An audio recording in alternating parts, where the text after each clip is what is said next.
Hello and welcome to a bumper Easter edition, number 83 of the Town Social. We've got two delightful performances to dissect this evening after the Terriers took their embarrassing performances to a new level with a 2-1 defeat at home to Cambridge. Cambridge were awful, but Town were worse, weren't they? One particular highlight for me was Josh Karoma scoring and cupping his hands to his ears. One can only assume in defiance of the crowd chanting "wear shit" at the top of their voices, but in true Town style, they were proved right, weren't they, when we went on to concede only minutes later. After that, the Town players going down more times than Mia Khalifa, and it was a complete disaster all round. And talking of disasters... I'd say we're actually in a much better place than we were last year, and that sounds completely moronic considering that we've just got relegated.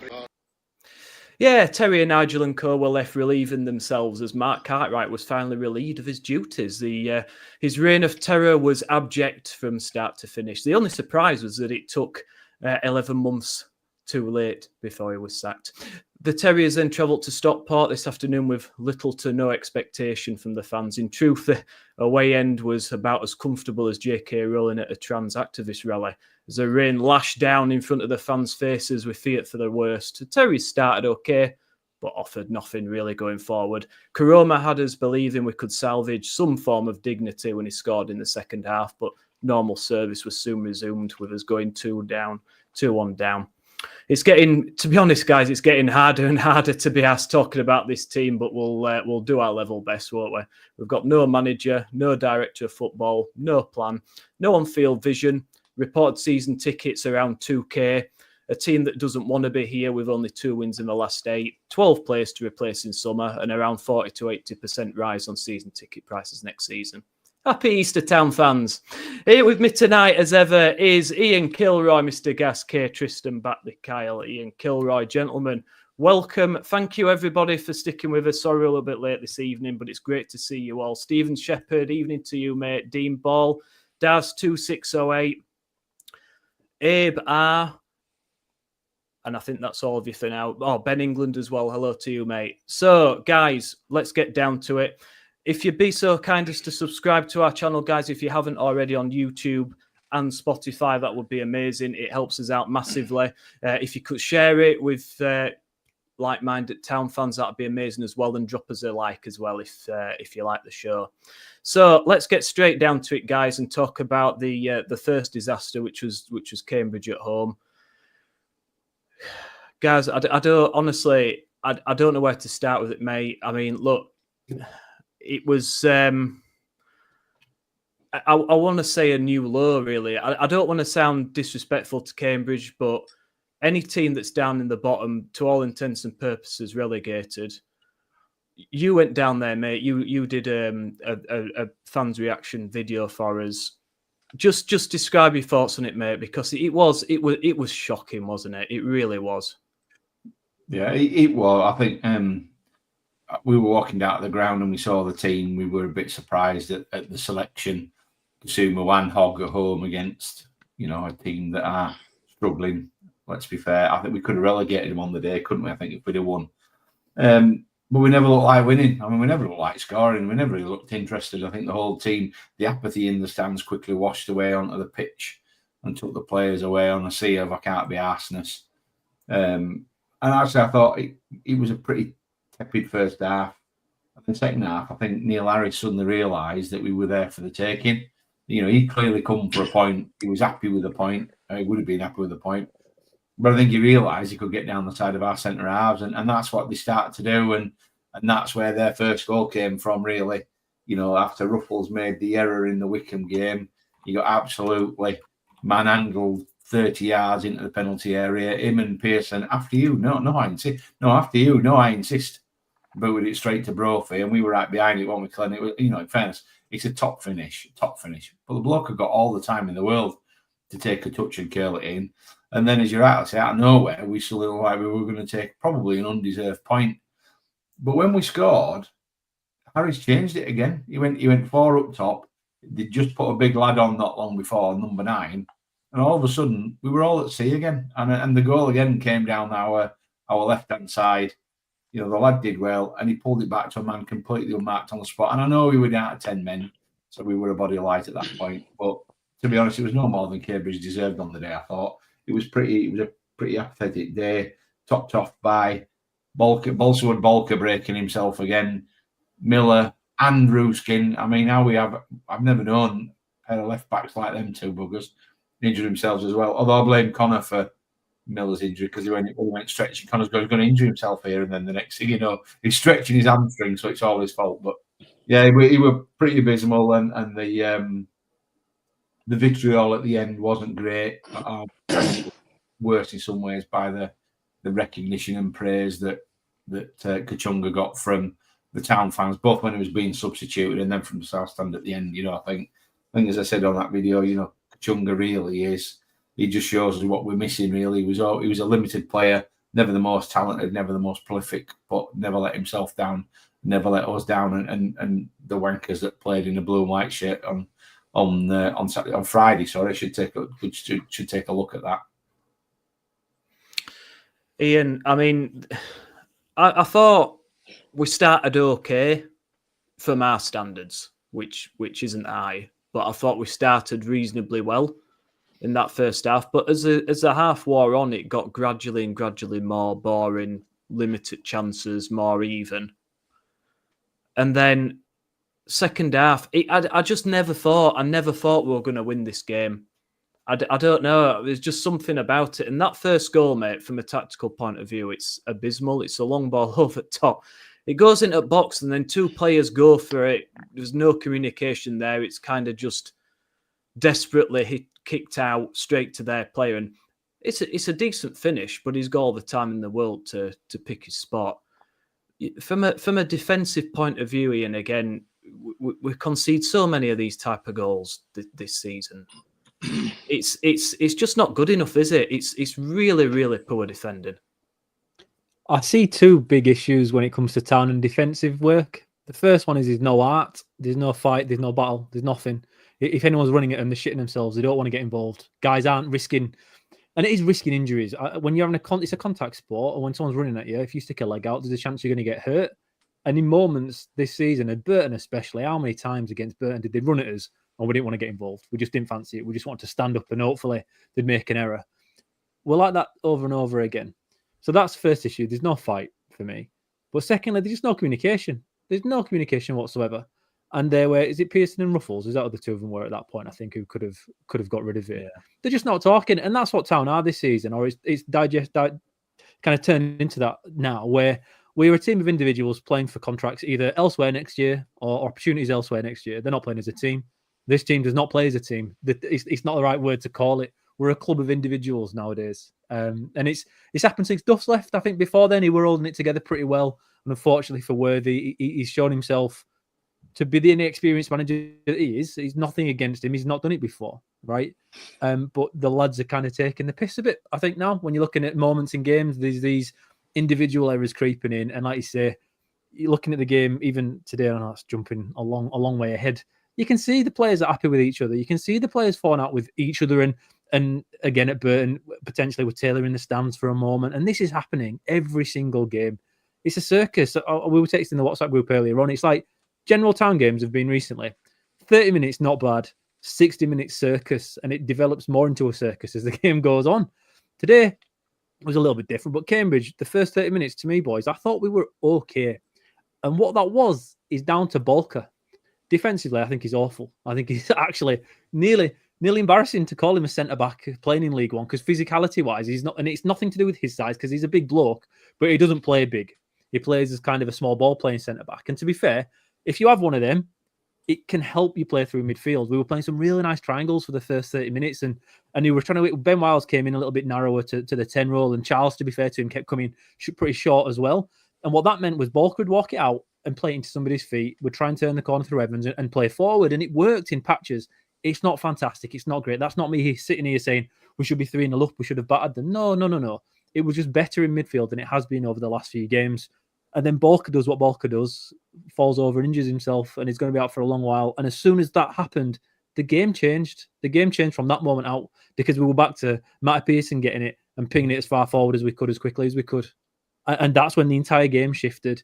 30 minutes in, we looked all right. Bolker goes off injured, and then everything fell apart. And you could see it happening in slow motion. You could see, the players look a little bit unhappy with themselves. Oh, now we're worried we can't play. And we went back to playing.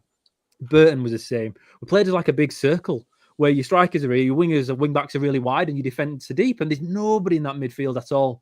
And that's exactly what happened from 30 minutes in against Cambridge. I just got to know better, but that goal typifies where Huddersfield Town is in April 2025.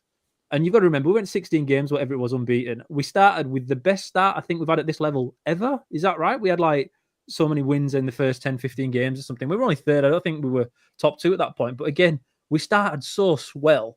And to say, as of today, right now, we've lost 10 out of 13 games and we're still only a few points outside the playoffs. That shows you how well we started. And the fall off is just typified between 30 minutes on Saturday and Cambridge's first goal. It shows you everything about where we are and what a mess it is at the moment. Look at that, lads. Stephen Shepherd, 5 wins in 22 games in 2025. What a shit show that is. I mean, if that doesn't just sum up, I don't know what does. Tristan, it's funny how stats can be deceiving, because if you look at the stats for this game, Town better Cambridge in every department. You know, their XG is 1.76 as opposed to Cambridge's 0.7. 19 shots to 9, 5 shots on target to 2, 2 big chances to 1, 388 accurate passes to 149 for Cambridge, 6 corners to 2. But actually looking at it, watching it unfold, I just thought we were poor, mate. I just thought we were poor, really. After that initial spell, to me, we just got worse as the game went on. And it looked like a side who had to be there versus a side that wanted to win. And Cambridge were very limited. Look, I don't want to diss Cambridge too much, but the likelihood is that they're going to be relegated. That they haven't been great, but they're fighting for their lives, and they showed it. In Town, I just, and even when we score that goal. Karoma scores. It's a bit of a. I mean, it's a corner that comes in. Someone clears it. We have a shot. It gets deflected, and Karoma hits it in. It's one of those that just bounces around and it just falls to him and he hits it in. But then even the celebration from Karoma after that is weird, isn't it? We can't even do something nice and have some positivity without something tainting it. What did you make to that, Tristan?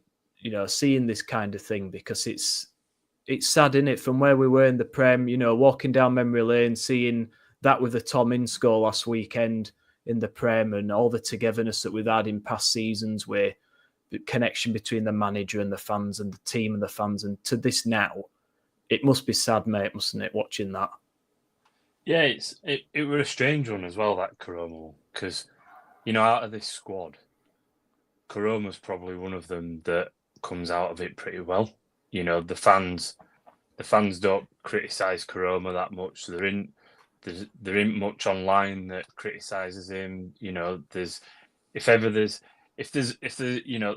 ain't many songs about players at the minute, but Karoma's got one. So it just was. You're quite right. It was just an odd moment, wasn't it? You know, and I think Killer, you said something earlier on in the season about the way we played under Duff, where we create chances, but it's almost not deliberate. It's by chance almost. We don't even have that anymore, do we? You know, it literally is. It literally is. The whole game is by chance. You know, it's an individual, quite as you've alluded to. Bolker going through the middle, a bit of kind of individual ability, going and making something happen. As soon as that went, it's like it literally is by chance. Do we actually think that, you know? I sat there and I looked at the team and I thought, who can we bring off the bench that's going to make something happen? Karoma's the only lad in that team, to me, that I think somewhat a bit different here. You know, if it's his day, he might make something happen. And to be honest with you, you know, Dion Charles, I mean, yeah, people have said that the other week he had his best game, and, you know, and people have said that he's played well in recent weeks. If that's running, then, you know, fair enough. But ain't a footballer, is he? You know, do you know what summed it up for me on Saturday? What summed it up for me? Second half, we kicked off. I don't know if anybody saw this. And we do that stupid thing where we kick it into touch and someone tries to header the ball. Dion Charles didn't make it to go and try and header the ball because he was waiting for the kit man to give him his headband. That sums our season up. That's where we're at, you know. And to be honest with you, it just it literally is, you know, it's just dissipating into just a farce in it, you know. Quite as that says, you know, 6,000 fans next season. I'm not sure there'll be 6,000 against Leyton Orient. You know, I think sadly, it's gone. It's just in the last few weeks, it's gone toxic, and you know, and you know, you hoped that Worthington might. Everyone got giddy about beating Crawley 5-1, and you know, it's just gone from worse to worse, hasn't it? Really. And what summed it up? Sorry, Tristan. What summed it up the worst for me on go on. Saturday was Ruskin when he got injured at the end, and I've mentioned it before elsewhere. But what really pissed me off about it is he walked off, and now they had an extra player then from that moment on, right? And all he had to do was go back on the field and fucking stand there. You don't have to run. You stand there, and they're gonna not be able to send an extra man forward. If you're just standing there, you're taking one man out of the Cambridge's defence. Now, Ruskin might not have been aware of, because in game situations, sometimes you're not aware of how many subs you've got left. You're just not. But he walked all the way around and passed Russell and Worthington, and neither Russell nor Worthington tried to get him back on the pitch either. And that's the biggest clusterfuck of the day for me, was that moment.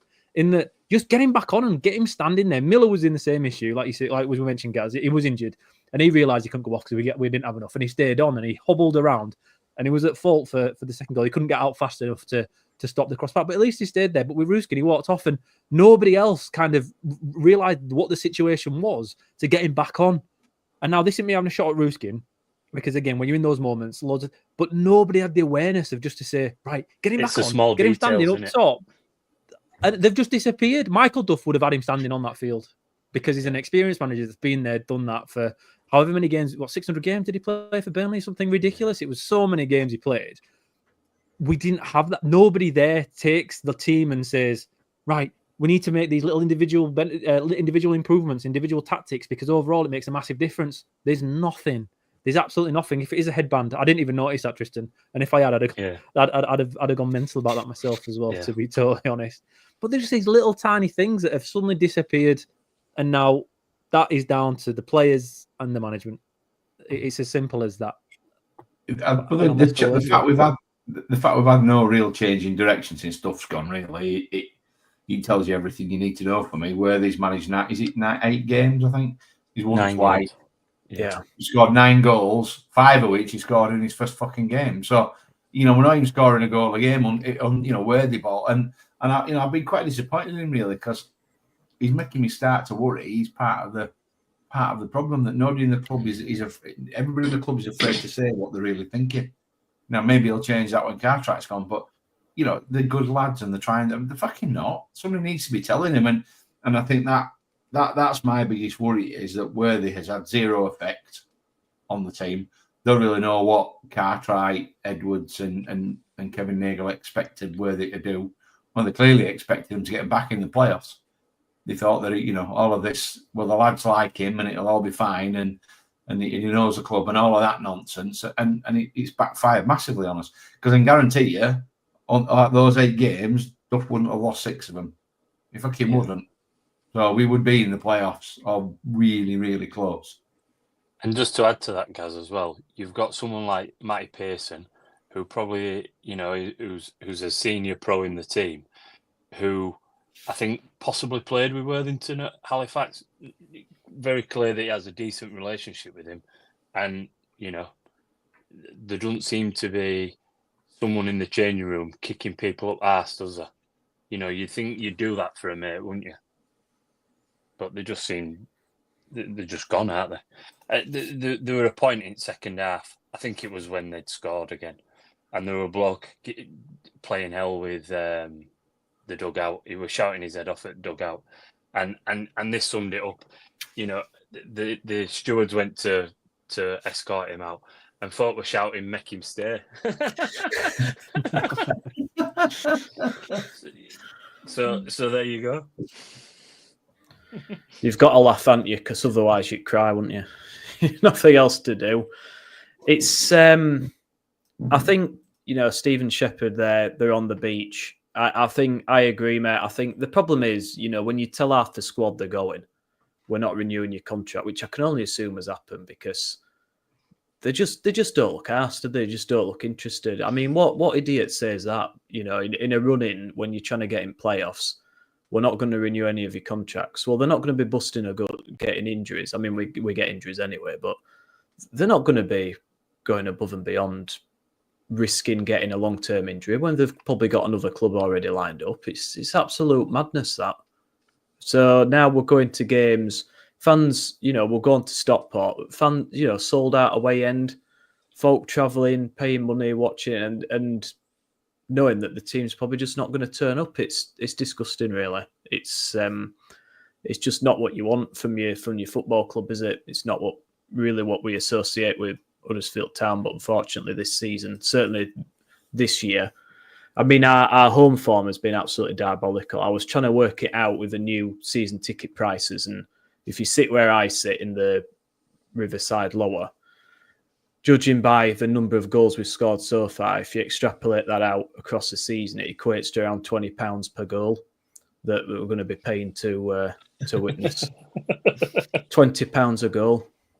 I mean, the fuck? And then they're wondering why there's probably 2,000 or 3,000 that's bought a season ticket for next season. It's absolutely shocking.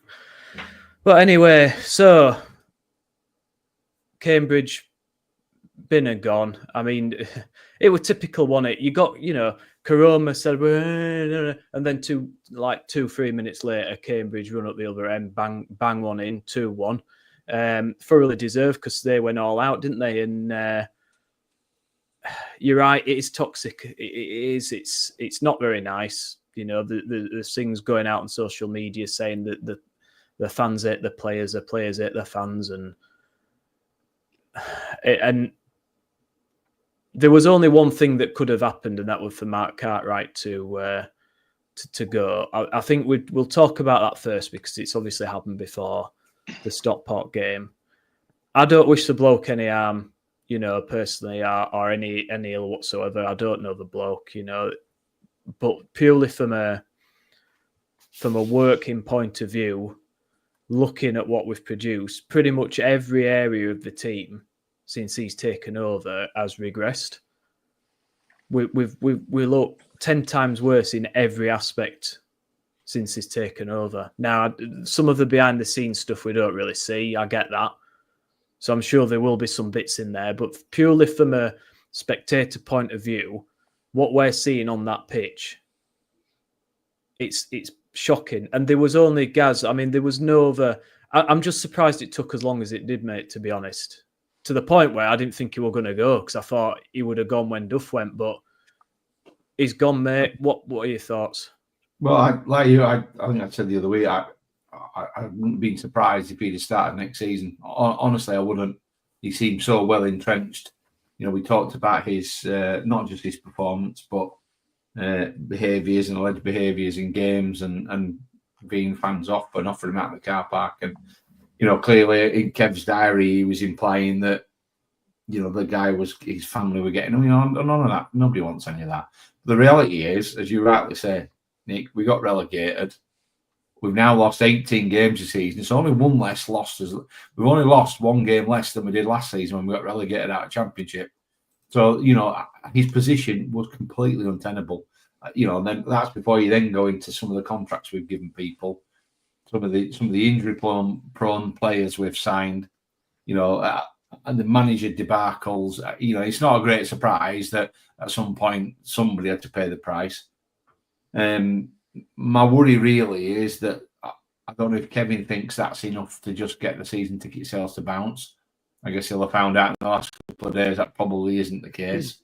And I think it's clear really the club needs a root and branch clear out, and I think it needs the kind of clear out which I'm not sure Kevin and the club's senior hierarchy have the real stomach for. And I'm not talking about getting rid of Boothie and Robin and DTS here. I'm talking about, I've just Worthy's come through as the interim manager. In 8 games, he's not played one player out of the B team or the academy, not one. So that worries me that the quality of what's being generated out of that bit of the business isn't generating what we need yet. If we're going to build the team around Wiles, Evans, and Charles, we're going to be absolutely fucked, aren't we? Sorry, killer. I know that probably hurts you to hear it. It's all right. I'll just point out you missed out Neo Eccleton, Gaz. He has played. Yeah. Just take that one back then, guys. You fire at me, mate. I'll come back here. He hasn't been in the squad since, though, has he? Since he played 20 minutes, he hasn't been in the squad since. No, he did give a goal away as well. So I think this rebuild we're going to get. Honestly, I keep saying it. I think it's going to be a lot smaller than people are hoping for. We're still legged up with a load of dross. You've still got, Radulovic and Ladapo with another year on the contracts. Ely with another year on his contract. Balky's got another 2 years on his contract.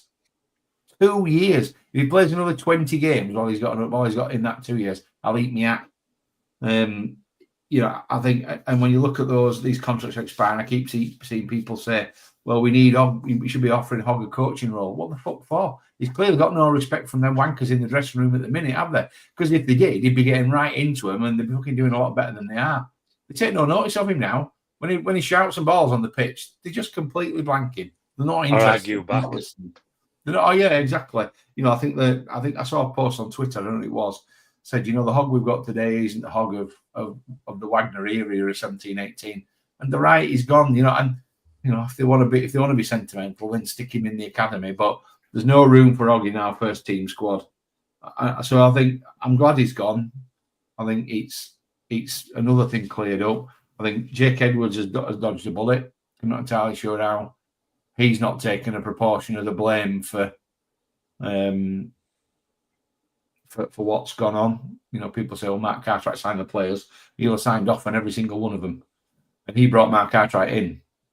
So, at what point does he take some accountability? But, yeah, I guess the big question now for us is what they're going to do about replacing him, because they're not going to bring a manager in until they bring a replacement in, one would assume, unless they're going to bring a manager in who actually will make his own signings. But, yeah, thanks, Mark. So long. I would say thanks for all the memories, but I'd rather forget about him if I can. His reign of terror at Stoke still remains. Some of them players that were playing today at Leeds when they got pumped 6-0 are his signings. So, that's my other worry. This ain't going to solve itself this summer just because he's gone, is it? No, and Edwards, I think you're right, Gaz, because I remember when he came in and did he say, he's got worldwide contacts, he's got a proven track record of success, he creates this amazing culture behind the scenes on the training ground and in the fucking hell. In fact, he's literally done the opposite of all those things. Like, how has he lasted so long? I don't know. And Edward, you're right, mate. Like, I know, and it doesn't look.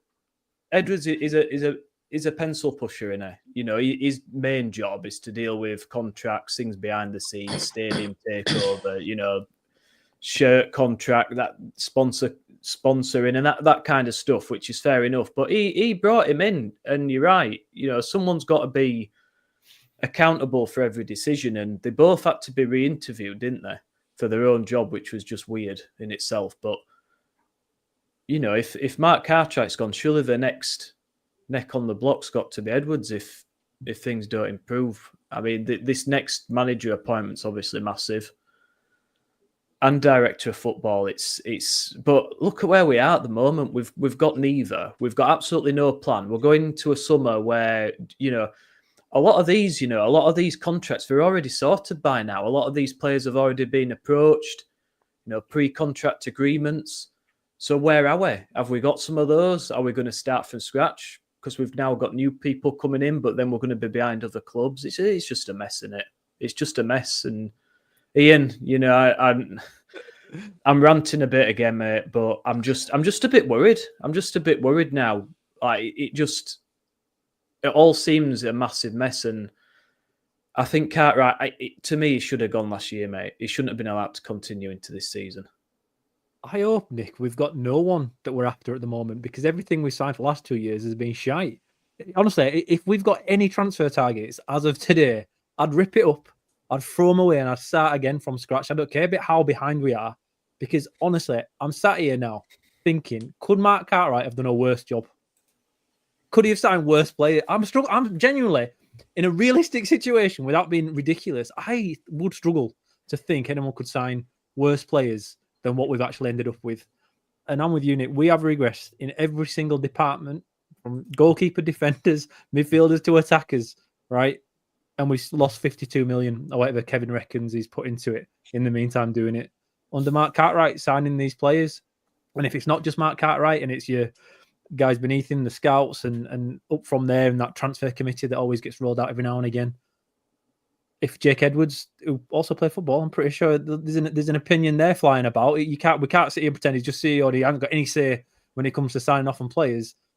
Everyone who's played football's got an opinion on players, and everyone involved in a football club who's got an opinion on players will tell that opinion to other people. I'm sure of it. It's a fucking joke what's gone on. The signings we've made are embarrassing.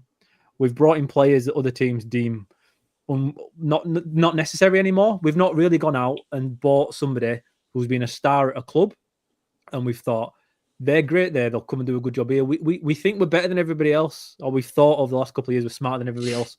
Bolton don't want Dion Charles anymore. They think he's finished. We want him. We fancy him. We'll take him in. Hang on, Jack. I'll get back to that in a minute. Don't you? But it was shite today. Just as you know, Ben Wiles was shite today. I will say that much, right?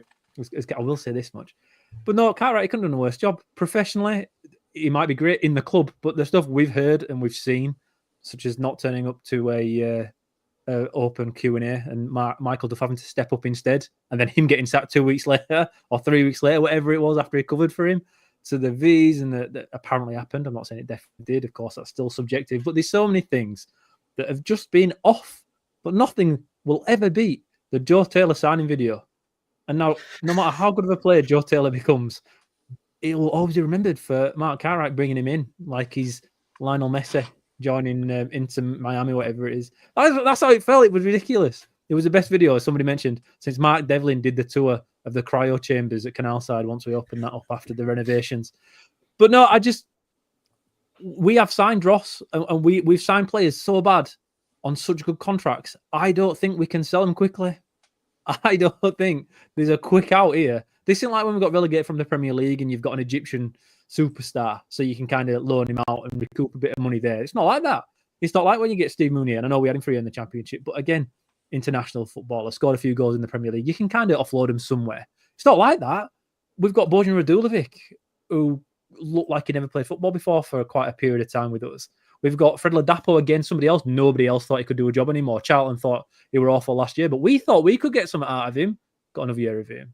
There's players like that throughout our entire squad, and I honestly can't look at one individual that we've got and think he's sellable. We can cash in on him and reinvest somewhere else. We've got nothing. We've got a team full of players that are more or less worthless when it comes to trying to get a transfer fee that will make a difference or recoup what we paid for him, in my opinion. And I just think we're going to be stuck with them for a long time.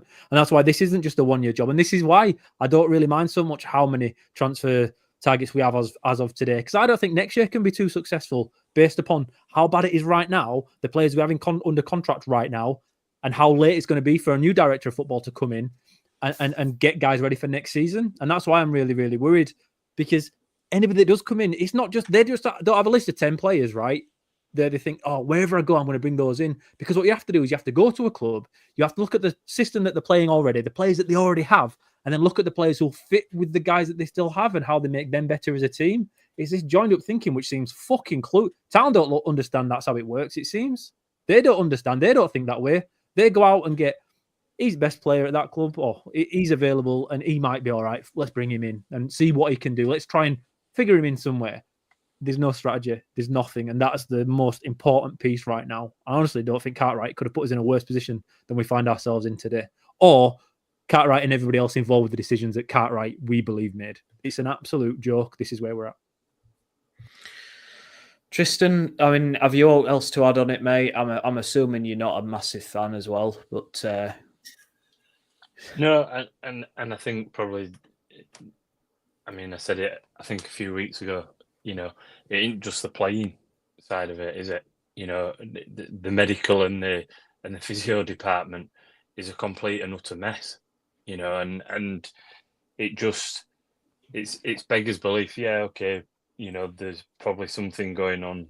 You know, they reckon that in football generally there's more kind of hamstring injuries and stuff like that. But what we've had is just we must be touching 40 or 50 injuries, you know, and that is just completely and utterly, you know, it's as Gaz said earlier on, you know, the bloke's job's untenable for that kind of thing. You know, that's just it's ludicrous, you know, and I think it was something possibly that we'd mentioned previously in one of WhatsApp groups or whatever. You know, we're a club that has this setup that is kind of lower Prem Championship kind of setup. You know, but actually, what's coming out of it, you know, it doesn't replicate that. But we're then creating a monster in that the players think that they seemingly have made it, you know, and walk around thinking that, you know, they're playing for a Premier League club, you know, and it just has bred a, you know, an unrealistic kind of environment, and here we are, you know. So yeah, I just think, to be honest with you, for me, Cartwright was just a glorified player's agent. That's all he was. You know, I can't say right now that the bloke has any kind of skill set in anything other than kind of, you know, he's like a car salesman, isn't he? You know, that is the type of bloke that he comes across as, and you know, there can't be any kind of, as Killer has alluded to, there's no strategy there. You know, if the four of us said right now, you know, what do we think the strategy is at the club? What type of players are we trying to sign? What type of kind of formation or style of play? Couldn't tell you. You know, we'd probably all say different things. So, you know, the bloke's left the club in a right pickle, and to be honest with you, I think it will take quite a while to unpick it all and to, you know, to create something, unless we have some kind of miracle, you know, like we had with in the past with Wagner, you know, and that's the only type of situation that gets you out of that, or Corberan, you know, someone who actually has that kind of ability to drag people through in, you know, I mean, Corberan wasn't overly entertaining, were it? But he managed to get results on the pitch. So, yeah. I used to love Corberan ball, mate. I thought it was the best football we've played in a long time, technically. You know, in terms of the passing, some of the goals we scored, technically, the passing moves. I mean, I'd give my right arm for that now. I'd give my right arm to score. But, you know, in terms of like the moves and I still remember that goal at home to Derby, and we had about 25, 30 passes in the build-up. I thought it was brilliant. But yeah, I mean, I get it, because at times it were a bit pass sideways, backwards, but I mean, look at where we are now. Bloody hell! It took time, though, didn't it? It took time, and I think that's the point. I don't think we give someone like Corberan the time, would we? You know, he was lucky that he benefited from that kind of COVID season where there weren't fans in the stadium, because I don't know that it had lasted longer than that. Not under this team, no. I mean, it just makes the Duff sacking look all the more bizarre, doesn't it, when you look at Worthy's record since. Massively. Duff wouldn't have done any worse than this, would he? And I feel sorry for Worthy, but he just looks out of his depth for me. It just doesn't. It looks like a youth coach that's been thrown in at the deep end and doesn't know what he's doing. So, well, that's what I said. The cleared out, Nick's got to, you know, Mr. Russell's got to be gone. Goalkeeping coach has got to be gone. They've all got to be gone. It's got to be complete cleared out. They've got to give whoever's coming in a clean slate and give them half a chance. I mean, even the announcement of his departure felt cynical. We got pumped by Cambridge at home, and here we are, less than 24 hours later. Oh, he's gone. He's gone, guys. Look, he's gone. Yeah. You know, when Kev put out his 40-minute begging letter for us to all buy a season ticket, he was dancing around it like his pants were on fire, wasn't he? Yeah, here we are. 2-3 days later, the bloke's, if he was gone, should have just said he was gone. I don't really understand what the whole thing was really. I think I honestly think they were hanging on in the forlorn hope we made the playoffs and they could go, well, we fucking told you we knew what we were doing.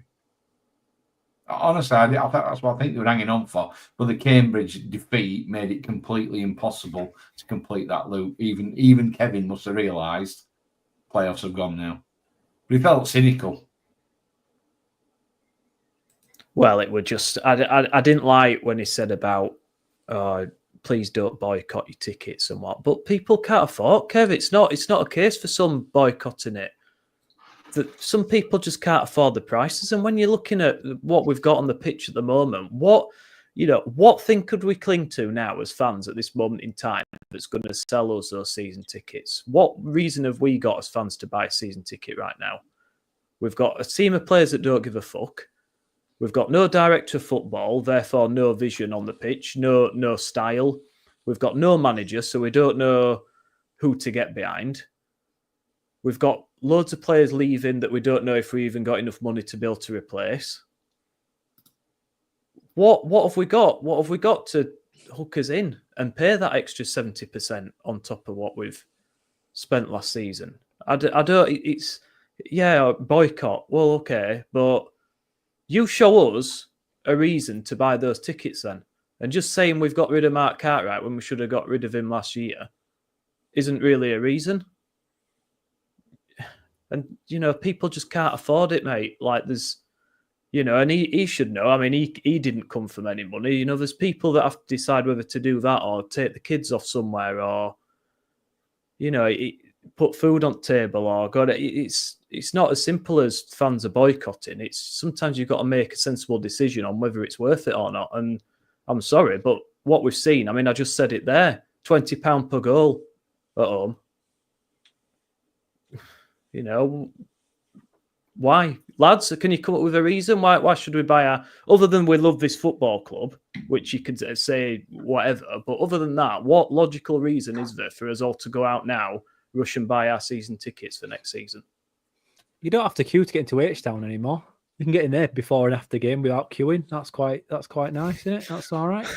Might be able to get a table with a bit of luck. I really feel for Kev.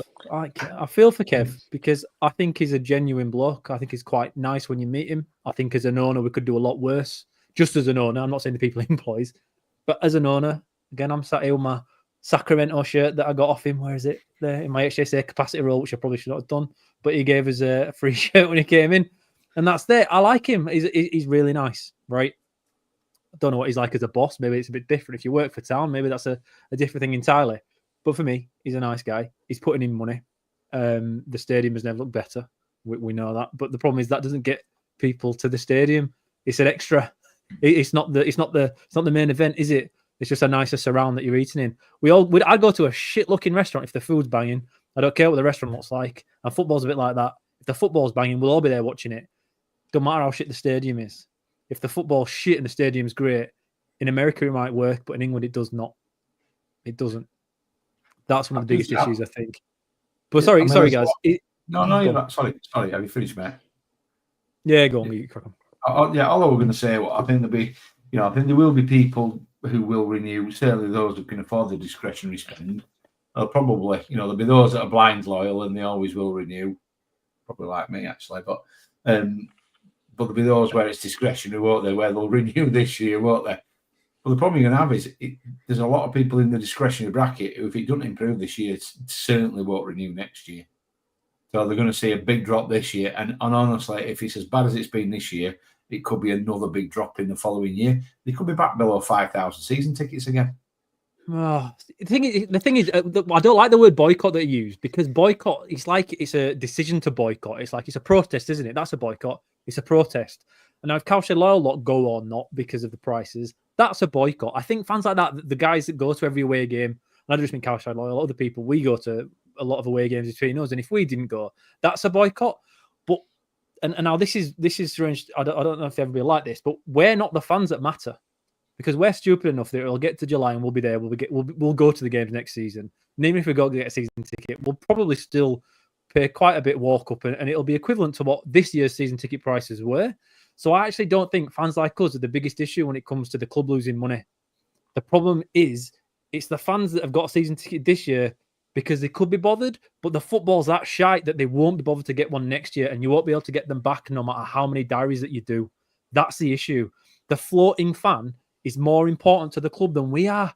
And I know that's hard to take, I think, sometimes as a football fan, because you're looking at passion, with your passion and it's your love and whatnot. But from a business perspective, we're kind of going to be there no matter what. Because trust me, if I could not bother going next year, I fucking won't be there.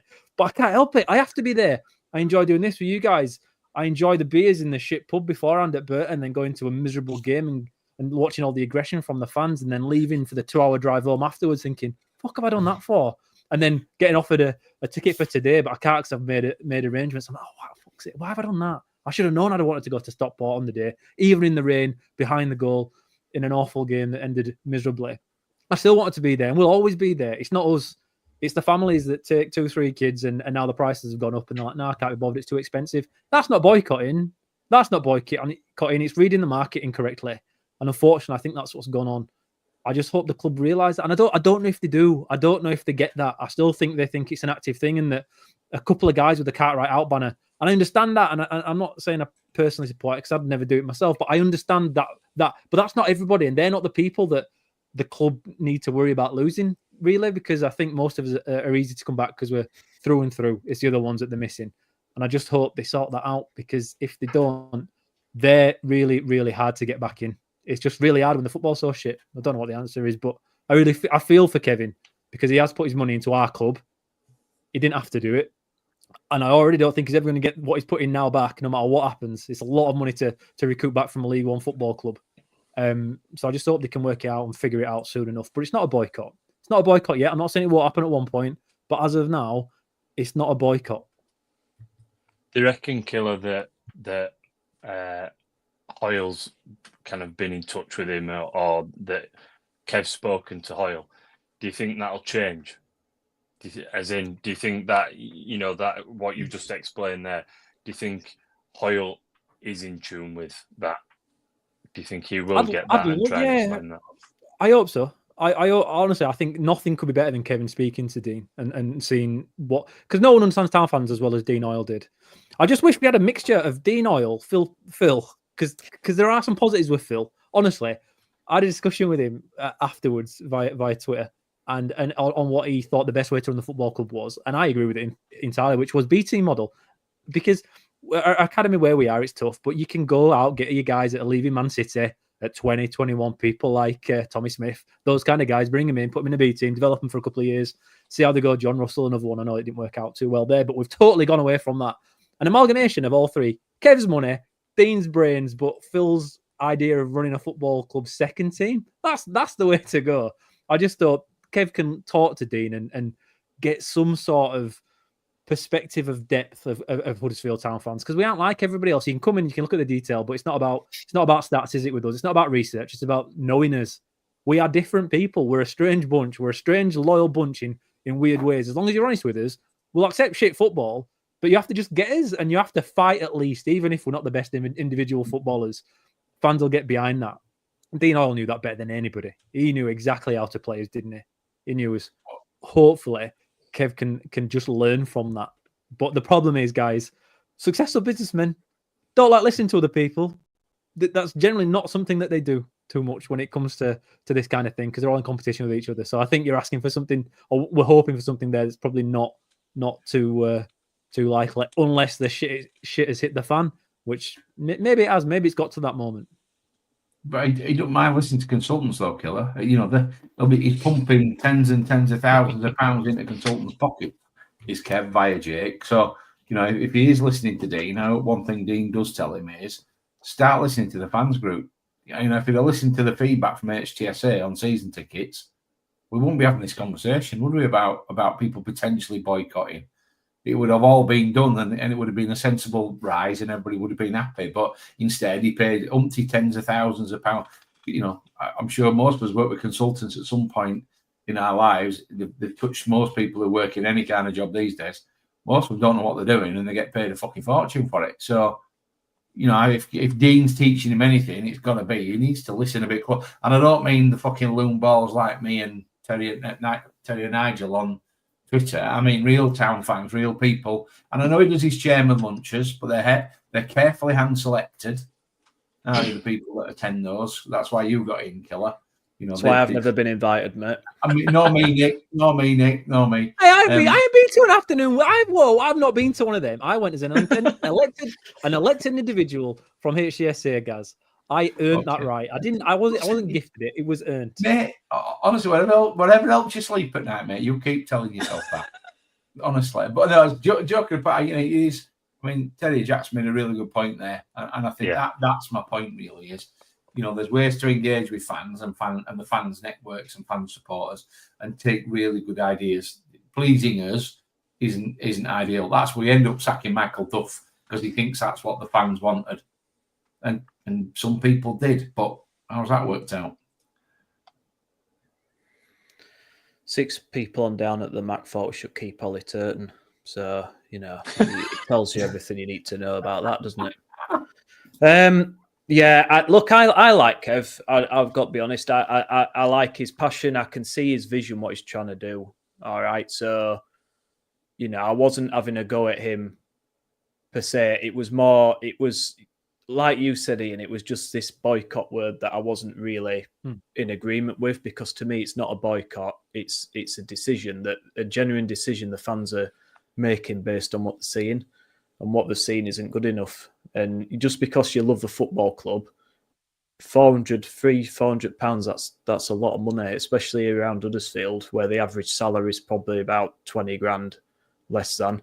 So I generally don't think it's a boycott. I think it's just people looking at it practically and thinking, well, what are the chances of things being better next season to justify that price hike? Not very much, based on what we've already talked about. So, yeah, I hope things start to pick up, and it could do a lot learning from Dean. I mean, it'd be nice if they did like proper Q&A now and again when he came over, and just had some, you know, just normal questions from the fans, rather than just the diaries with Carmichael Dave asking him questions. You know, it'd be nice to do a bit of an in-person Q&A. I mean, you can vet it to a point, make sure there's no absolute idiots going in. You know, it doesn't have to be anything aggressive or anything like that. Just a genuine Q&A, and just to, you know, just the fact that you go in there in person presenting yourself, a bit like Mark Cartwright on the last Q&A. You know, if you don't go, it speaks volumes. But the fact that you've taken your time out to go in person and speak to them, you know, that in itself is a major thing to some people. You're already winning people over before you've even said anything. So I think he could do worse and do the odd one of them occasionally. But that's just me. Hoyle did them all right, didn't he? Hoyle did them without vetted questions. Yeah. I mean, if you can't answer them, be honest and say, look, I can't answer them for so-and-so reason, but you can answer some questions, and you can do your best to engage and be open with the fans. And he seems that kind of person, to be fair. He doesn't seem like the sort of person that would shy away from an answer. You can't get to that level, though, and not be able to answer difficult questions. Do you know what I mean? Like, if someone gives him a difficult question, I'm sure he's intelligent enough to answer a question, you know, in just pour cold water on it. Yeah. So, but who knows? It's going to be interesting. It's going to be interesting to see what happens. There's a lot to sort. I don't envy him. That's for sure. There's a lot going on, you know, behind the scenes that needs to be sorted. James Murgashaw, a new half-time speaker bloke with personality would be a start. A bit harsh. They keep changing. I don't know. I don't know if they've decided on a full-time one or not yet. I don't know what's happening with that, but I can't hear what they're saying half the time. Somebody's complaining on Twitter, Nick, that apparently the bloke who did it at the Cambridge home game is currently out celebrating Leeds promotion.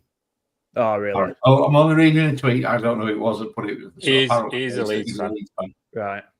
Richard Graves. Is it Richard Graves? That's Sky Sports. Yeah, that's him, yeah. Should get Cam to do it. That's what we should get Cam to come and do half-time. I think Gas should do it. I've said before. No, imagine Cam doing Dizzy penalties. He'd be good at that, wouldn't he? I always thought they should do. I could have scored that. What they do in America. So if someone misses a great chance, they try and replicate it and see if the fan can score it. You know, like if Ladapo misses from a yard out, and it's like, oh, I could have scored that, and they go and try and recreate the situation and see if they could score. That'd be quite a good idea, wouldn't it? It'd be quite entertaining. Yeah, but then Cartwright give him a 2-year deal, and we'll be watching him play for next week. So 2027. We can't do. It's a good job we haven't up until now, Nick. Oh dear. I mean, what's happening with Ladapo, by the way? Is he on holiday? Has he gone off? No, he were in the tent on Friday, Nick. I mean, could he do any worse? Because these two strikers we brought in for now £4 million have scored 2 goals between them so far. Like, could he actually physically do any worse? And what? I'd get him on bench. Legend. Yeah, rub out these bed sheets, rub that out and give Ladapo a chance. Maybe that's the next one. Maybe that's the next way we go. Free Freddie. Fan movement. Free Freddie. That's the one. Right, come on, let's move this along. So Stockport, God, fucking hell, it's depressing, isn't it? Stockport today. I think what we'll do is, because Andy sent us a nice little video, so let's play that. This was in the away, and this was his reaction. We'll do that, and then we'll just have a quick chat about the game. Here we go. Well, here we are at Weather County. Popping choppers off. The only one will get a crop all day. Hissing it down. It's quite busy, but up the town.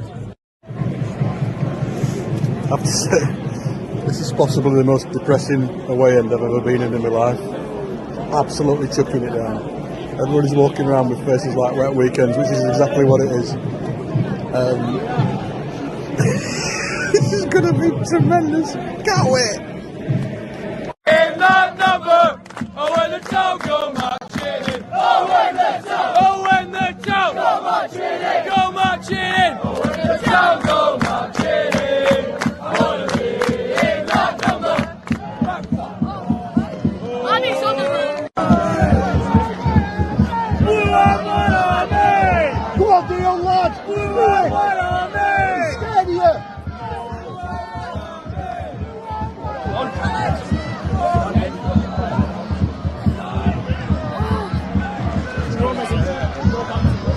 Never.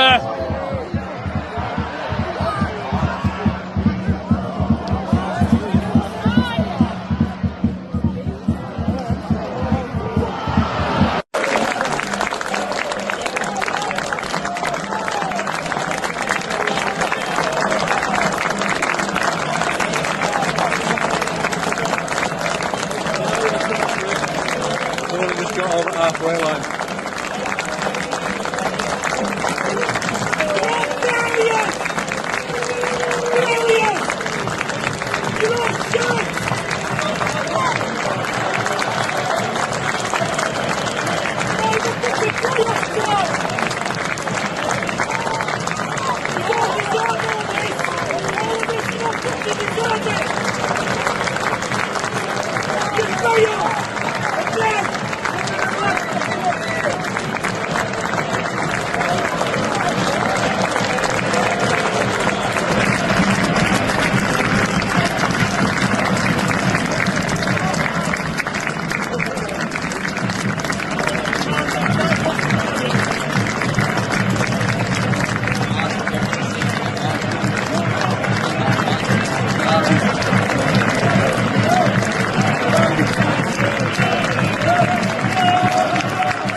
Cut and paste for any of the previous however many games we've been shitting. Seems to be no plan, just hoof it forward. See if Charles can get a flick on, we can get behind him. There doesn't look to be any structure. Not a single chant apart from one in the away end. Everybody's just a bit bored. Is the season over yet? Not going on.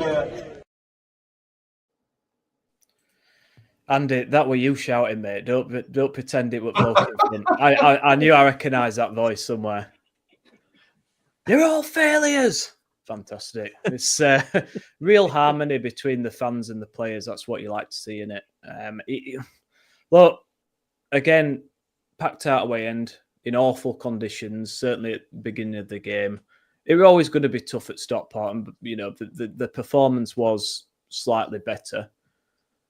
Town had a decent run at the start of the game without really threatening, and then Stockport, when they got on top, obviously looked more likely to score. But I guess we'll talk about the Town goal. Because it looked like a typical Karoma-esque goal, really, from cutting in from left and then shooting in, but no celebration again or anything. It's just kind of stood there. But I mean, the thing is, Karoma, we mentioned it before, lads, but he is probably one of the only people in the team that actually offers any kind of threat, isn't he? Certainly, sort of cutting in from that left-hand side. Killer, you've been a big fan of Karoma's, haven't you, while he's been here? I think, at least he is still creating things. We can obviously score goals. It just pisses me off, mate, because I never thought we were going to win the game. Even when we went 1-0 up, I just knew they were coming back. So I couldn't really get excited, but at least we scored. That's all I can say. Stockport are a good team. I think they're definitely one of the best teams in the division. I think top four is going to win. Top four is in playoff finalists, and the top two is going to end up being Birmingham, Wrexham, and then Stockport or Charlton. I think they're the best teams in this division.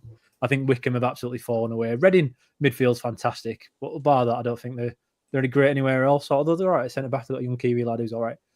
But I think they're a good outfit. For 30 minutes. We're a bit of we sat a little bit deeper. We were a bit of a change. Though. It's funny, isn't it? We've gone all the way back to Michael Duff football. I thought today was back to a 3-5-2 or a 3-4-1-2. I think Wiles were a bit more as an advanced midfielder, but it was a 3-5-2. Back to Michael Duff football.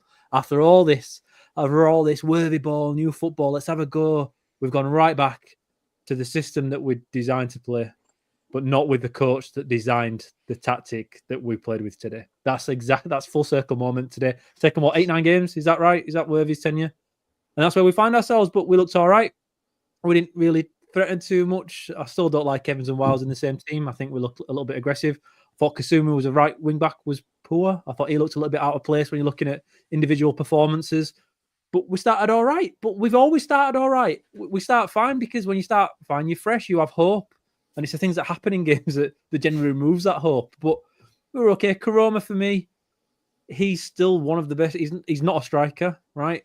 But I put a tweet earlier on that I still think Danny Ward and Josh Karoma are the best two strikers we have at this club still. And we spent millions bringing other guys in.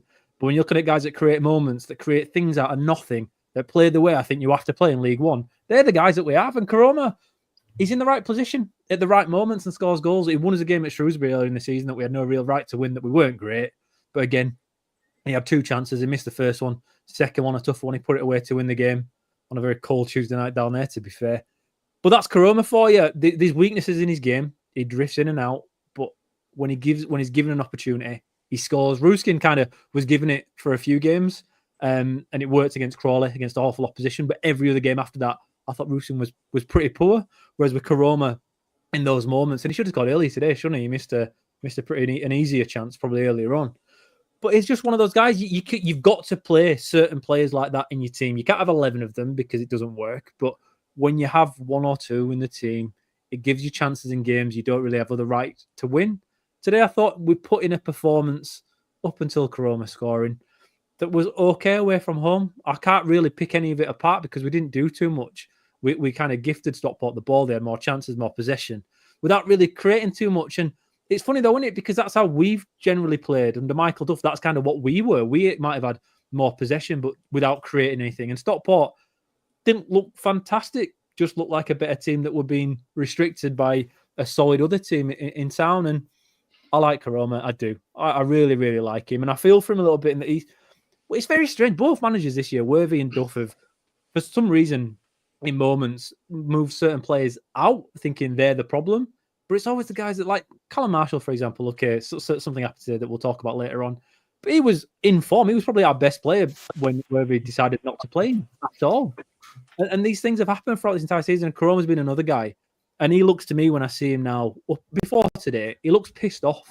He looks pissed off that he's not starting. At halftime, when he's doing his halftime little ball work and warming up, he's not doing the same as everybody else. He's not working.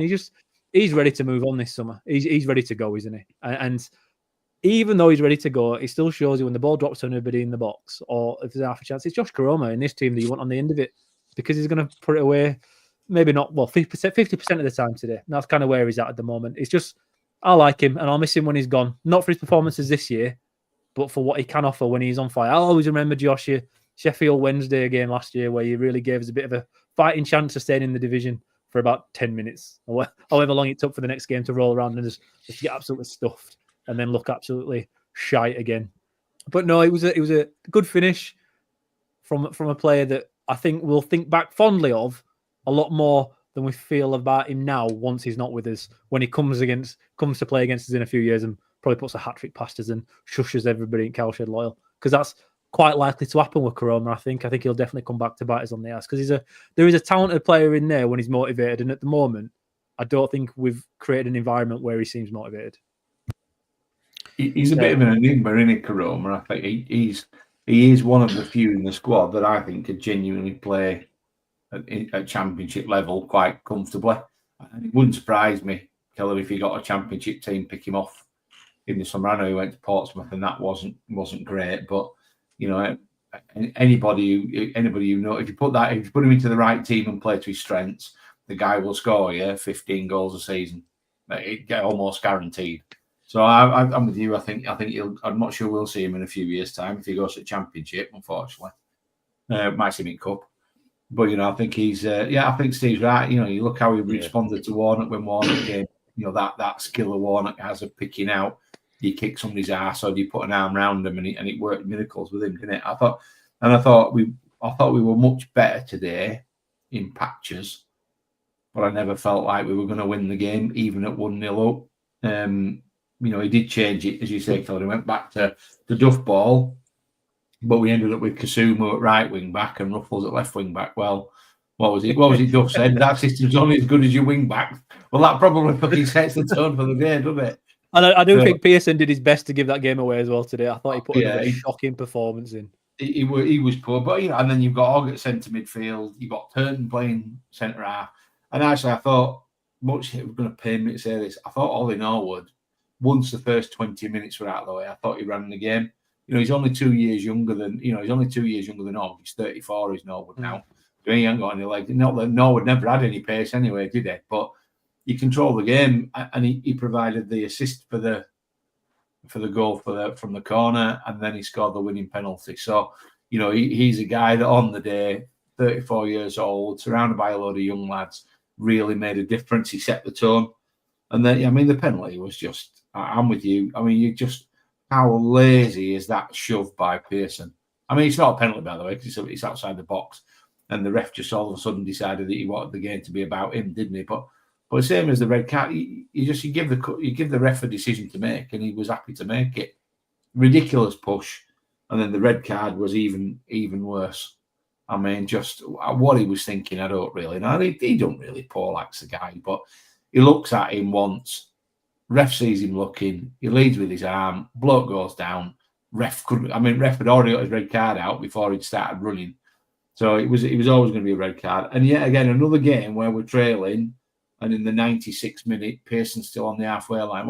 Why don't we stick the centre half up top for the last couple of minutes and just boot it long? Why? We booted it long for the fucking 94 minutes. So why didn't we try and get somebody up there who might actually head it on? But although the performance was better, the result was actually worse for me today because we were ahead. And when you watch them players walking off, they fucking know, because although they come towards the Town fans, they never look at them, you know. You watch 80% of them players don't even make eye contact with the crowd. They clap and walk in a straight line, looking straight down the tunnel. You know, I thought Evans was absolute. I cannot believe we pay cash monies to that bloke as a wage to play professional football, Evans. He was absolutely crap today. So, although it was a better showing, I thought it was a worse result in a weird way. I think it's important. I do think it's important to mention here the difference I thought in that first 30 minutes, guys, was that we went man for man in defence. Now Duff did this from time to time, but for the first 30 minutes, we didn't really. We started with like a 3-5-2, right? But what happened? What we were tasked with was every man had to man mark somebody, so it meant we could press really high. So for the first 30 minutes, Wiles was really high with Karoma and Dion Charles, and we were pressing. But Dave Chalner outmanaged Johnny Worthington today because after 30 minutes, he took a guy deeper into defence. So it just meant that they had an extra man in defence, and it meant we had an extra man in defence, and we didn't adjust. Now, what we should have done, what I think an experienced manager would have done, would have sent a midfielder to chase the extra guy in defence, and you're kind of pushing your men forward so you can still keep the high press. And that's why for the first 10, 15, 20 minutes, guys, we're passing around on the back line. We were passing out of tight spaces because we had man for man. So we weren't ever going to get overrun anywhere. But the moment Chalner changed that in 30 minutes, and he's an amazing manager. And honestly, we should have looked at him before. I'm not entirely sure there was ever a moment where we could have brought him in.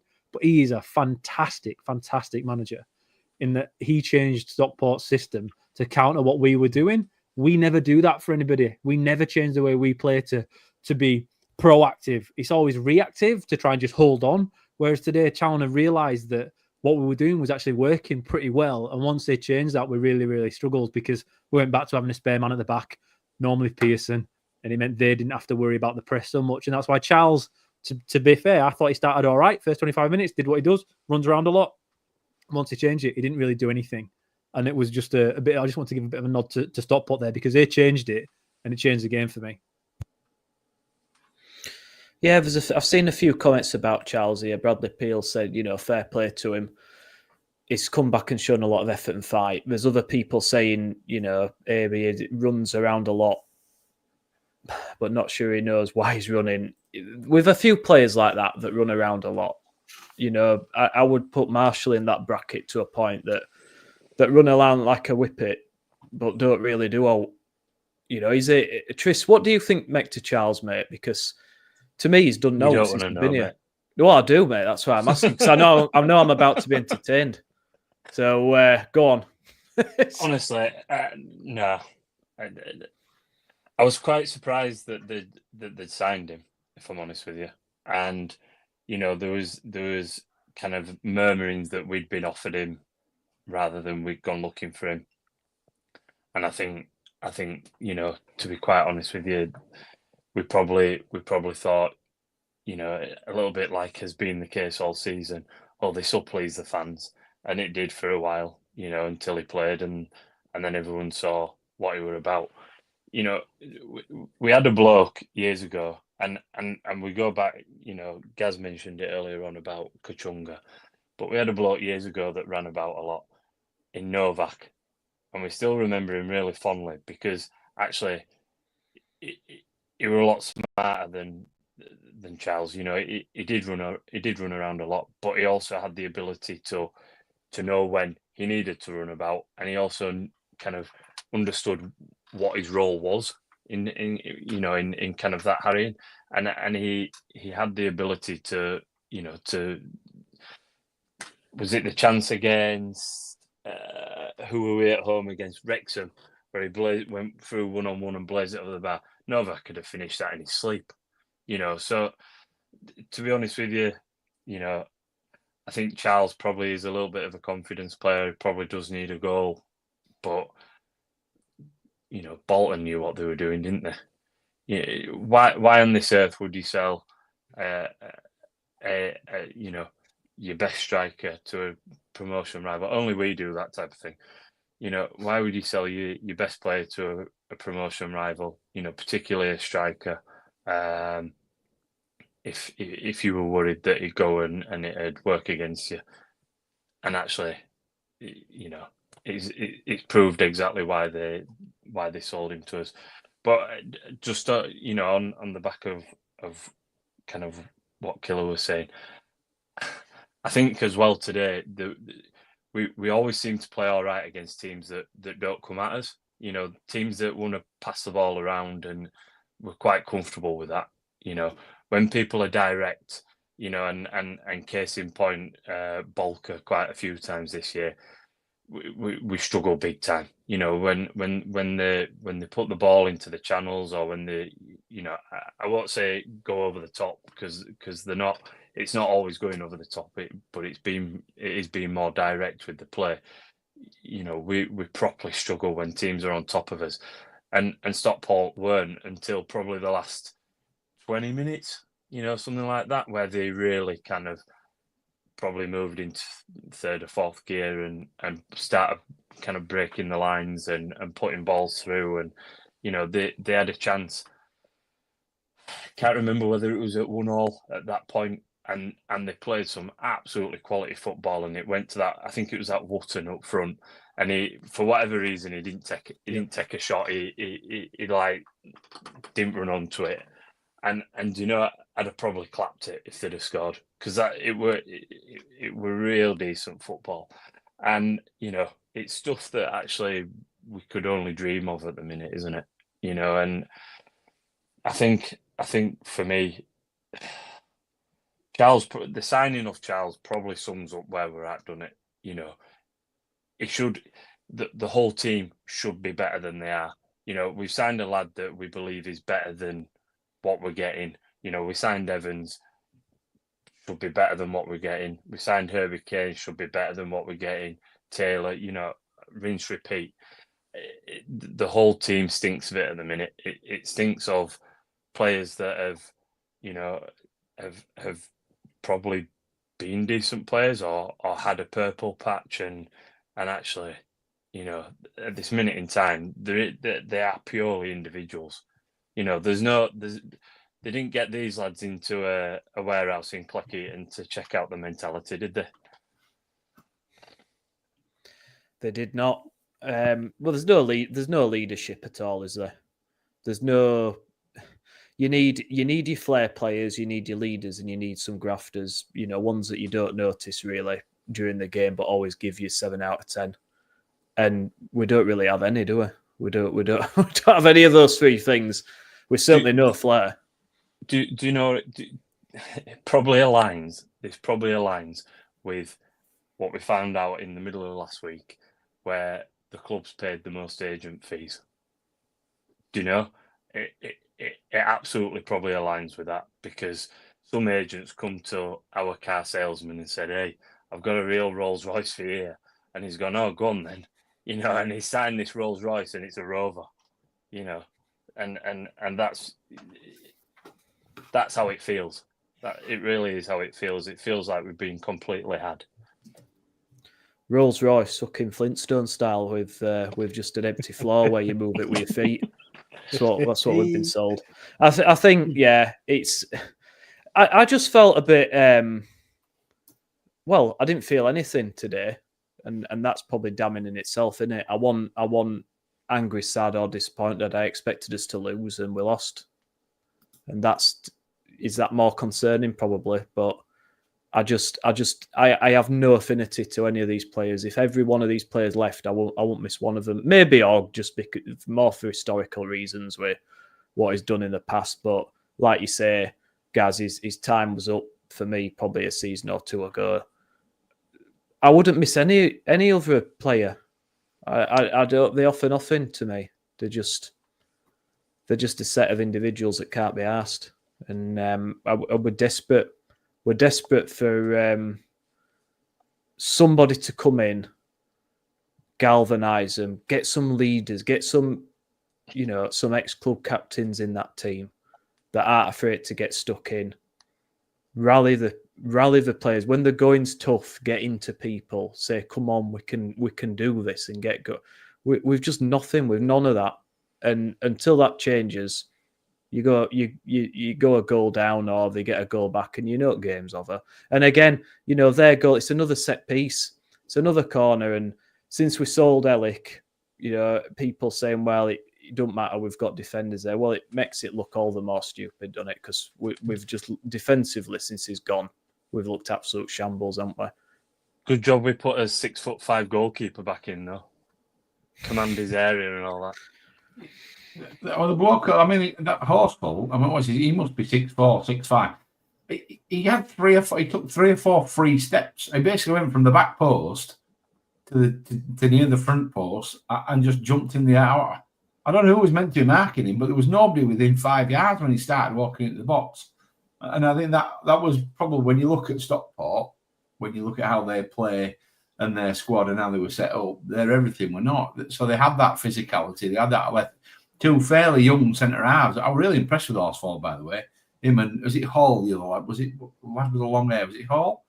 I was really impressed with their two centre halves. Yeah, the big number 9 up front. You got Norwood with a bit of nous and experience alongside Diamond in centre midfield. There's some real pace down the wings. I mean, it sounds like a League One team, doesn't it? But we don't have any of that. Absolutely none of that we had. And also, they went behind and they didn't let their heads drop, did they? They still thought they could win the game. And it'd be good. It'd be good, Gaz, wouldn't it, if he grew up in Halifax and played for Huddersfield. Imagine that if he come through. Imagine if you've had him in academy. Imagine that. Hey dear. Well, that's at Cheltenham when we signed Boyle. I think he was at Cheltenham with Boyle, wasn't he? We signed Boyle instead of him.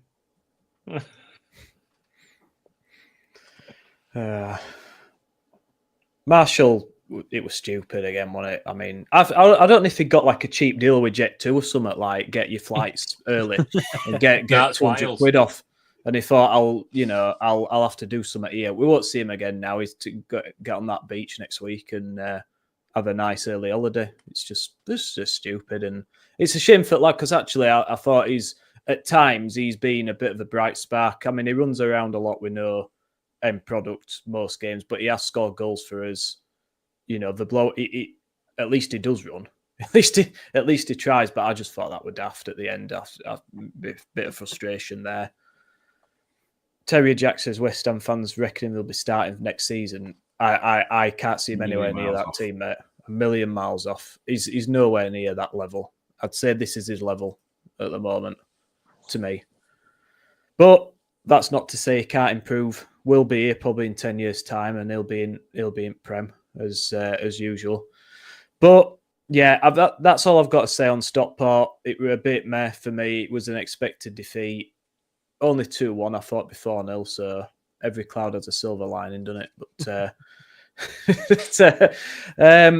I guess the only other thing, guys, that we'll touch on is the manager situation or lack of. But I've seen some of the rumours going around. I've seen some of the pictures of David Wagner with the old halo he has risen, in Easter. And what do we think, guys? Because I mean, bloody hell, we need to get this wrapped up at some point before pre-season, don't we?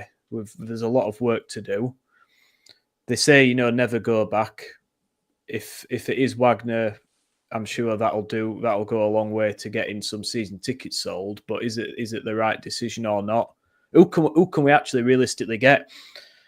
I threw here Ferris Maguire saying give it Mowbray, but I can't see anyone like Mowbray wanting to come to town unless he's either got a screw loose or someone's bunged him a few million quid. I don't see what reason most managers would have to come to town at this moment in time with everything that's happening. But Gaz, if it was Wagner, would you be happy, or would you want to see someone else in the door, mate? We need to get this sorted, don't we?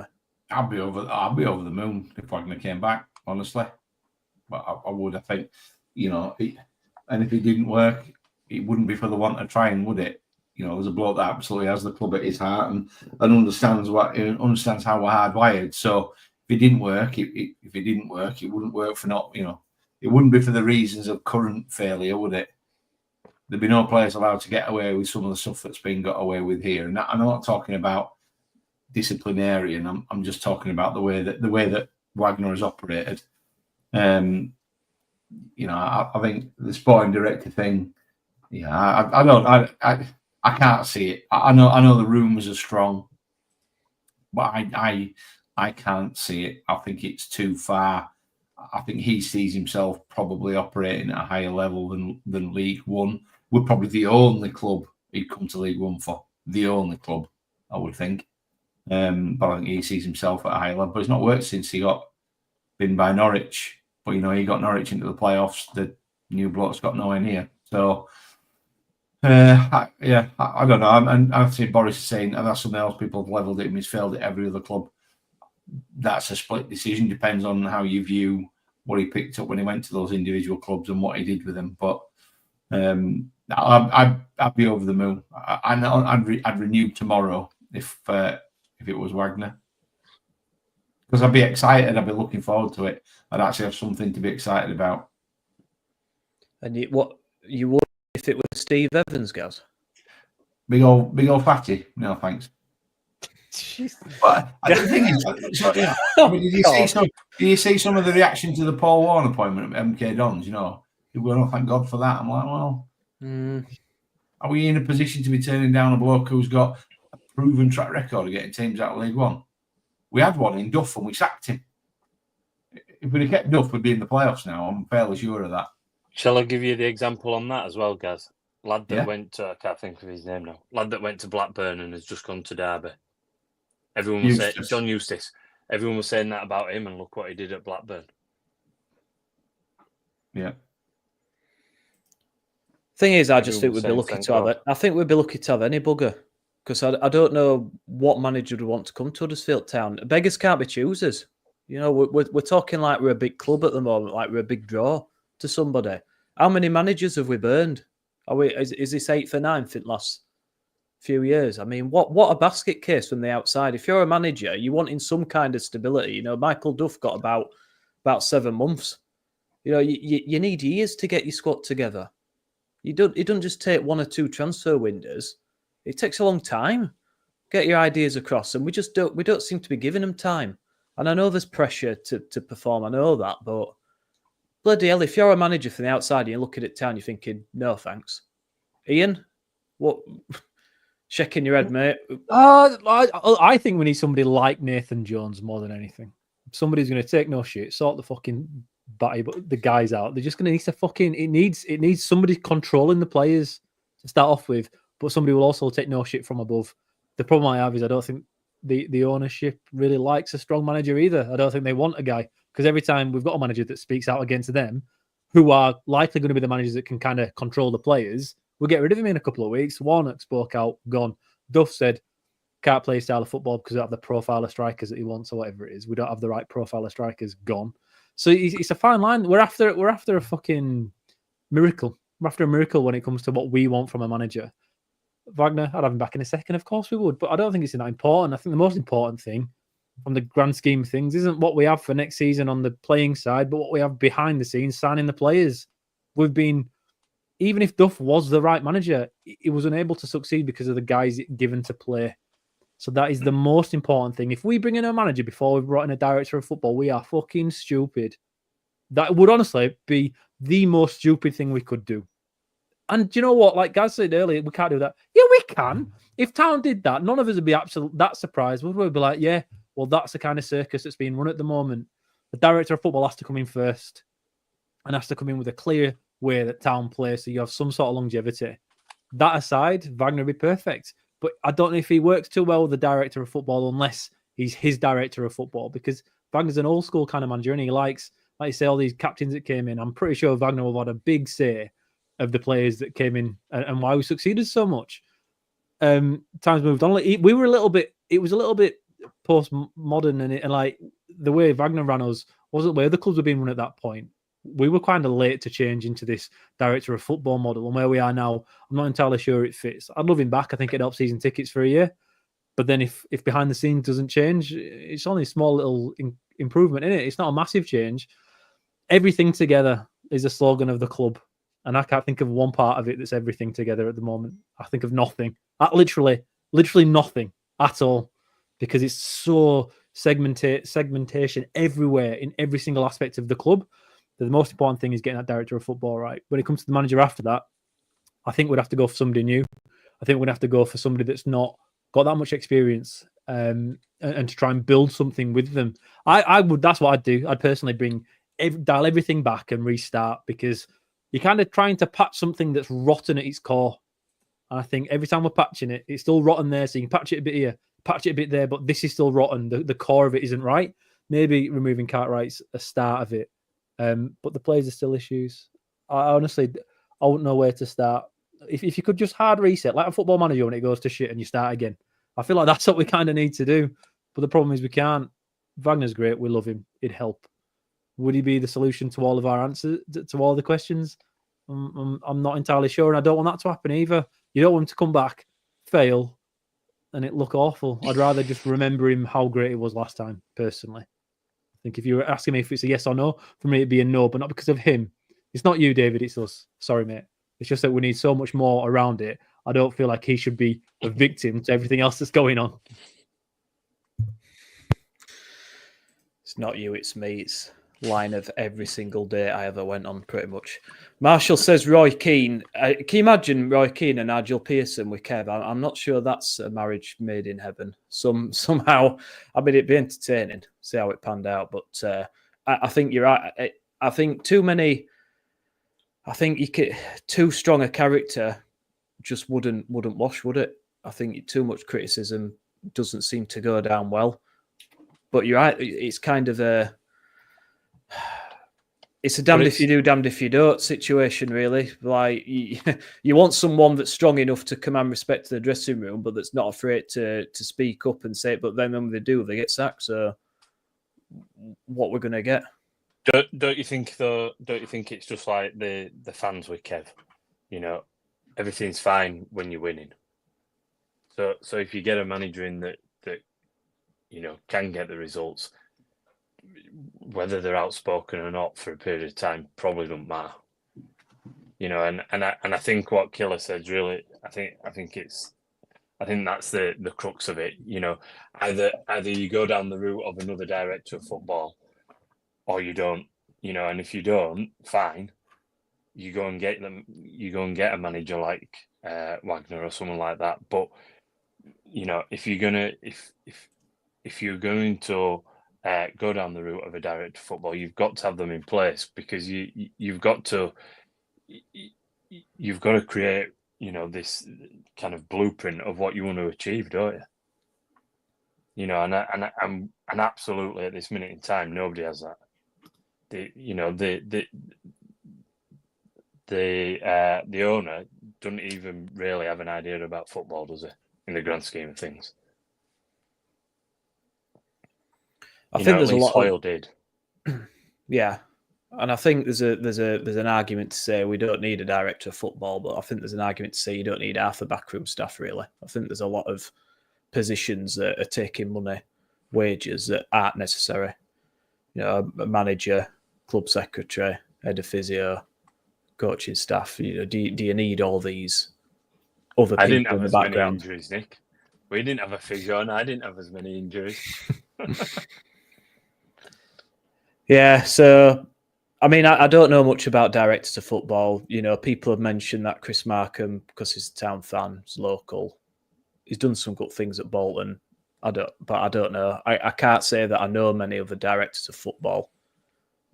You know, would someone like a Wagner, would it be better for them just to have more control over the situation and dictate things a little bit? I think probably.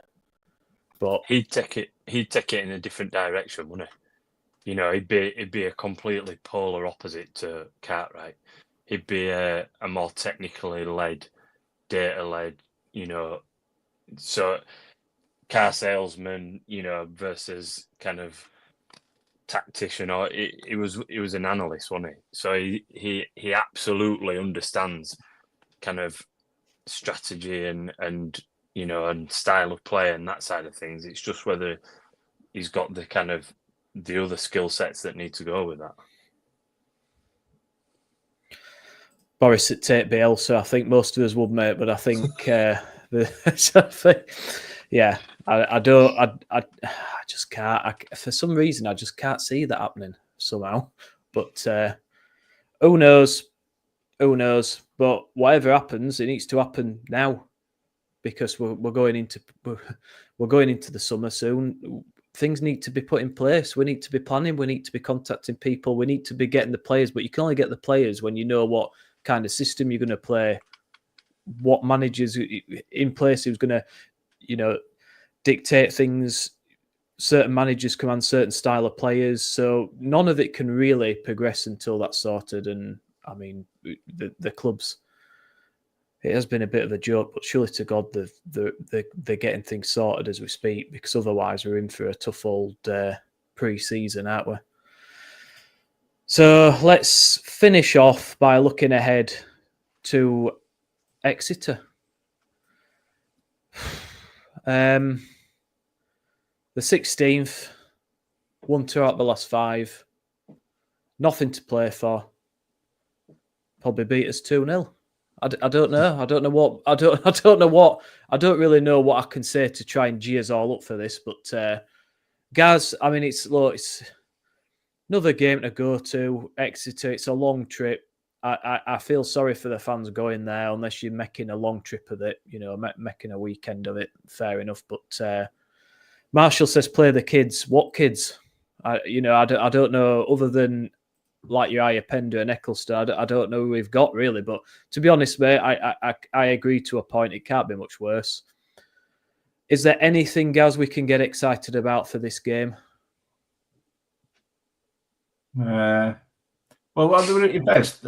At least we know it's over now, Nick. Let's look at it that way. I'm trying to think of something like. There's a lot of people will have booked Exeter as a long weekend, I bet, thinking we'd be celebrating promotion or at least being in the playoffs by now and getting all excited. And summer's come in, and that's it's not worked out well, has it, for those people? I don't know if you get your money back on your Premier Inn or whatever you booked in your train tickets, but the one thing I do know is for town there'll probably still be a decent turnout. There'll be probably the best part of 1,000 mad bastards go all that way to support that bunch of ungrateful twats. Won't they? They'll do it. So, I think Exeter are in dreadful form. They got pumped by Crawley today, and I mean Crawley are possibly one of the worst professional football teams I've ever seen. And they got pumped by Crawley. So, I mean, games there to be won, and games there for us to go and try and at least lay down a marker for the next 2 games, because Orient have got a win. The way it's going, Orient I think will have to win to make the playoffs. So I think it's going to be a tough game for us, last game of the season at home, isn't it? So I'm waffling out. I think go on, Town win 2-0. There you go.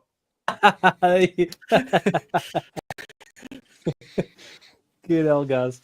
Okay, do you know what? I've just looked at the table. Like, we have now lost 18 games this season, which is the same as Northampton in 18th position. We've lost 15 more games than Birmingham, 10 more games than Wickham, 10 more games than Wrexham, about fucking 400 more games than Stockport. Honestly, this season we have been awful. Yet the players get to go to Exeter and play without any sort of pressure or expectation. I think we'll get something out of it, unless he plays all the youngsters, like I say, that don't exist. Unless we kind of rotate the squad a little bit, because it's a dead rubber. No one is going to really be affected by it. But I don't think Worthy will do that. I think he'll go and try and win, and I think we'll turn it on a bit. So we'll draw 1-0. I'll go with a 1-0 draw on it. Just a positive form snapping 1-0 draw, Nick. We'll turn it on. We'll draw 1-0 to Exeter. That's where we are, guys. That's where we are. Tris? Yeah. It's done, innit? Done. Do you know, the only thing probably is to look forward to is if they do put some of the lads in. I for one would like to see Jacob Chapman play the last 2 games, because of all, I know people have said Marshall's as player of the season. I thought Chapman were brilliant. He got thrown in at a point when we lost to Tamworth, and Maxwell were having a shocker, and he came in with a bit of pressure on him, and he did a fantastic job. And actually he saw us through the best part of the best spell of the season, didn't he? So I'd like to see Chapman in there at least. And then if there is, there's the lad, is it Cameron Ashir or something like that? I'd like to see him. He's meant to be, fairly decently rated, so I'd like to see people like him. Might as well, haven't we? Just to make it remotely interesting. I agree, mate, 1,000,000% about Chapman. I didn't think he did all wrong in his spell. I thought he did really well, and since he's come out, have we kept a clean sheet since? We may have done 1 or 2, but I mean, I don't. I don't think Nichols has really helped the situation. I don't think he's improved the defence, has he? I mean, I know that kind of coincided with Elliot going as well, but maybe I'm being a bit unfair to him. But I think he's signing that contract. He's going to be the future keeper for the foreseeable. So get him played. What I say. As to the others, I don't really know, but I think if we can play youngsters, play them, because at least they give a shit, don't they? You know, and it's something for the fans to get behind. It's something different, bit of an unknown, because at the moment it's just painful, isn't it? You're just going into every game thinking, oh, shit again, we're going to lose. It's just boring, and you don't want to finish the season on such a boring note, do you? But it's just been such a disaster, and I feel like on these pods we're just saying the same thing over and over again. It's hard to kind of say anything different, because it's just, certainly this year, it's just been rinse and repeat, hasn't it? But I just feel, I hope to God that we do something for those fans going down there, because I know we've got a lot of Terriers fans based down there, which is fair enough. But for those that are travelling on that coach in 6 hours or whatever to go and watch that shite, my heart goes out to you.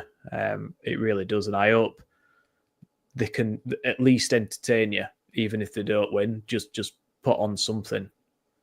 But I am not hopeful. But anyway, Boris said, okay, it's 300 tickets left for Exeter. Like, we're going to watch that shite. Yeah. Yeah. Like I keep saying, I worry about next season, lads. You know, I did say, like, I think a lot of people will cave in and renew for next time, but we're not seeing anything, are we? We're not seeing anything to kind of to build up that, right, come on. Yeah, this season's shit, but next season, you know, it might, you know, come on. It can be better. We're not really seeing anything for that. So my prediction, lose 2-0. Happy Easter, everyone. I'm sorry, but I've got to be honest. I just don't see. I just think these players are mentally done. They're checked out. They don't care. I don't know what it is, but what I do know is we're shite, and Exeter play with freedom. They're at home. It's a long way for us to travel. Nothing about this says to me that we're going to go there and win. So, but I hope I'm wrong. Right. I think that's it, guys. Thank you so much. We've had loads of comments again. I've not been able to read that many out, but I have put as many up as I can because we've had so many. But listen, if you be so kind to subscribe if you haven't already on YouTube and Spotify, it helps us out massively. Leave a review on Spotify as well if you can. Add us a like.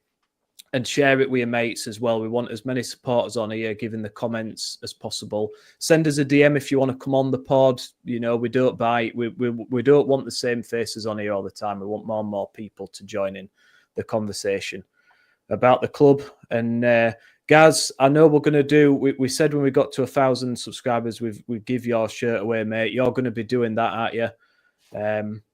Yeah. Once I work out how to download a list of the subscribers off YouTube. 2 hours I was at it the other day and I still couldn't work it out. So I might need Killer to get me a download of the subscribers so we can do a draw. But no, we all appreciate it, guys. It really helps us out. If you've got any other ideas, we're trying to do these videos, sort of in-game reaction videos, just a bit of something extra really for you.